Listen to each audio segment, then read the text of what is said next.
Good morning, students. Today we are going to discuss about hypoglossal nerve. It is 12th cranial nerve and pure motor nerve. Hypoglossal meaning, hyper means to say below and glossal means to say tongue. The nerve lie below the tongue is known as hypoglossal nerve. Now nucleus. The hypoglossal nerve arises from the hypoglossal nucleus. The hypoglossal nucleus, it is 2 centimeter long and lie in the floor of the fourth ventricle. You can see this is the floor of the fourth ventricle, and beneath the hypoglossal triangle, that is hypoglossal nerve, which is situated. You can see this is the brain stem, this is the pons, that is medulla oblongata, and that is the anterior view, and this is the posterior view of medulla oblongata, and it lies dorsally, and this is hypoglossal nucleus. It is 2 centimeter long.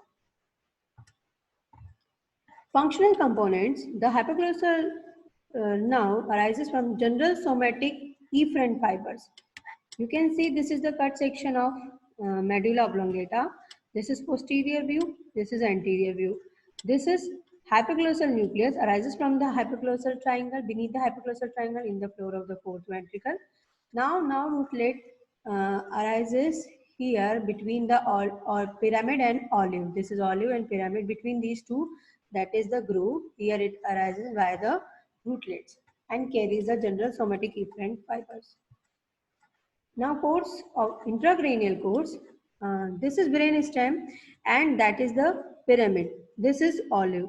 Between the pyramid and olive, that is the vertical groove.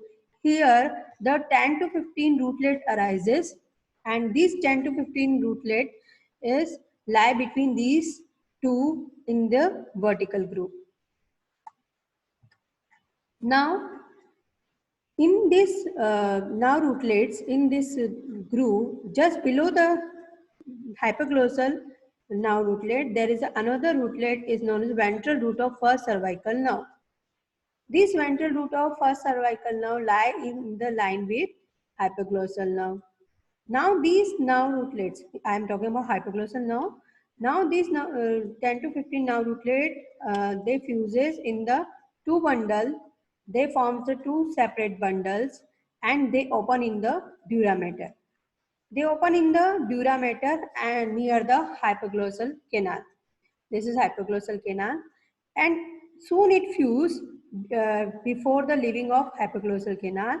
It fuse and leaves the cranial cavity through the hypoglossal canal. You can see this is the cranial cavity and that is the posterior cranial fossa. In the occipital bone, that is the arrow which is showing, and this is the yellow color is showing the hypoglossal canal where it passes, and it's known as a hypoglossal nerve. Now in its extracranial course, it lie here, that is the styloid process. First of all, it lie deep to the internal jugular vein, and then it inclines and lie between the internal jugular vein and internal carotid artery. It is lying between internal jugular vein and internal carotid artery, but here it lies posterior to the vagus nerve. Then it inclines and it lies just anterior to the vagus nerve here, and it passes deep to the styloid process, stylohyoid muscle, posterior belly of digastric muscle, occipital artery and posterior auricular artery. In these structures that now lie deep to it. Now at the lower border of posterior belly of digastric, it curves forward. You can see this is the posterior belly of digastric. Here the nerve curves forward, crosses the internal carotid artery, then external carotid artery, and then loop of the lingual artery. This is the lingual artery and that is the loop. So it crosses these structures and enter in the submandibular region. Now the nerve is enter in the submandibular region and it lies just above the hyoid bone here. In this region, the nerve runs forward on the hyoglossus muscle. This is the hyoglossus muscle, and genioglossus muscle. This is the genioglossus muscle. But deep to the submandibular gland, mylohyoid muscle, and enter the substances of tongue to supply the whole muscles of the tongue Now you can see this is the terminal branches. It gives terminal branches and supply the muscles of the tongue except palatoglossus. Now branches and the distribution. First of all, the hypoglossal nerve proper. The hypoglossal nerve proper supply only muscles of the tongue, which is extrinsic muscle, styloglossus, hyoglossus, and genioglossus. All all intrinsic muscle, that is superior longitudinal, inferior longitudinal, vertical, and transverse. So that supply the 7 muscles of the tongue. Here this the picture which is the cut section of the tongue here. In this side you can see the intrinsic muscle, and in this side you can see the extrinsic muscle. So it supply all intrinsic muscle, but in the extrinsic muscle that supply styloglossus muscle, hyoglossus muscle, genioglossus muscle except palatoglossus, because palatoglossus it is supplied by the vago-accessory complex. Now branches of the hypoglossal nerve which containing the C1 nerve fibers, C1 fibers. First of all, the fiber joins it at the level of base of skull. So first of all, there is a base of skull where it joins the hypoglossal nerve, and soon it gives the meningeal branch. This is the meningeal branch which uh, curves upward, and through the hypoglossal canal, it supplies to the meninges of the brain and in the posterior cranial fossa.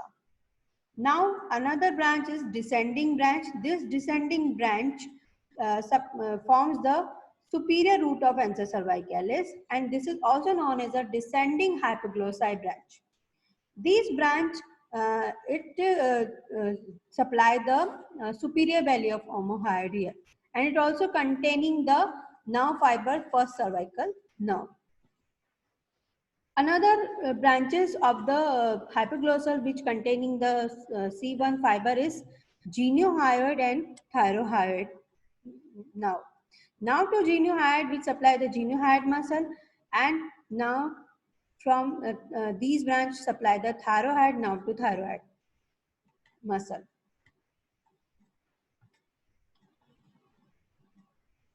Now distributions.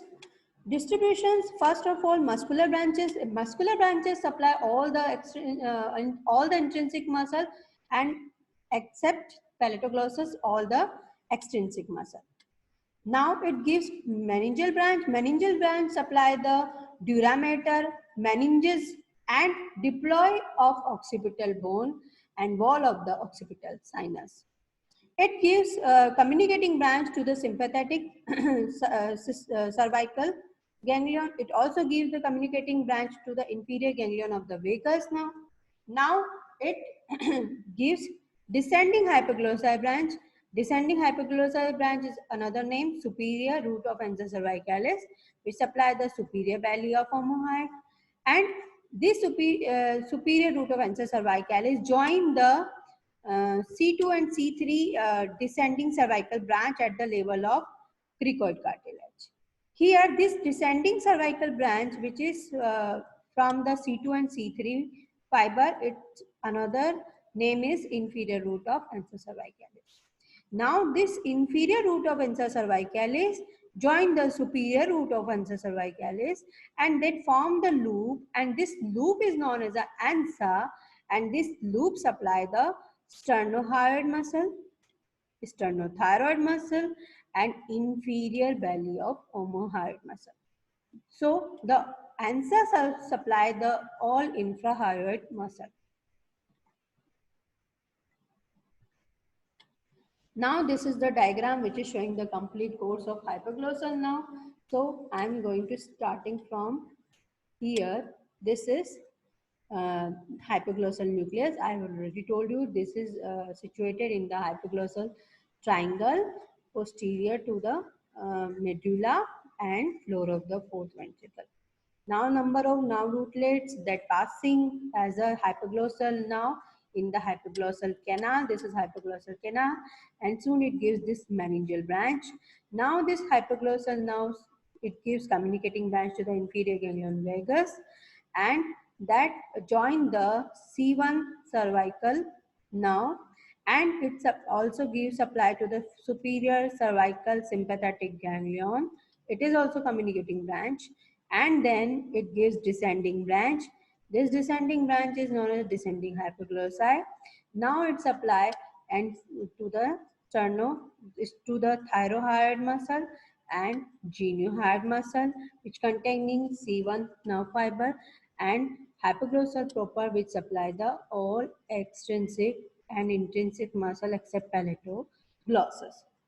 Now, this descending hypoglossal means to the superior root of ansa cervicalis, and this C2 and C3 descending cervical branch, which is known as the inferior root of ansa cervicalis, that forms the loop, means to say ansa, and this ansa supply the muscle, sternothyroid muscle, sternohyoid muscle, and inferior belly of omohyoid.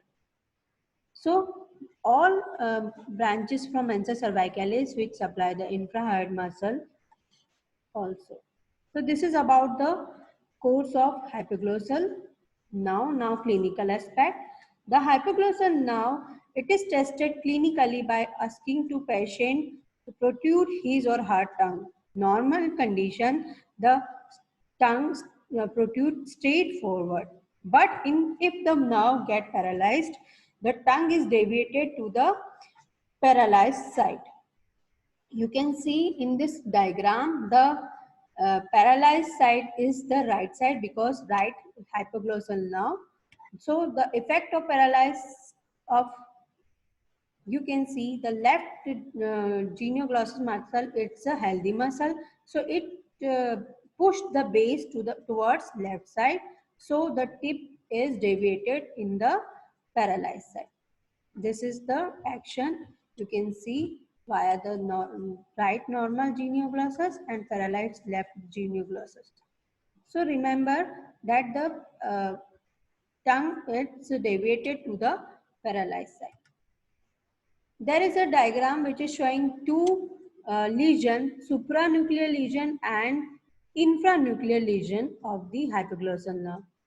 In the supranuclear lesion that is occur in the cerebral hemisphere, you can see that is the nerve fiber which is crosses in the medulla oblongata in the within the hypoglossal nucleus. Now that lesion is known as a supranuclear lesion, and just below the medulla oblongata, if any lesion is known as an infranuclear lesion.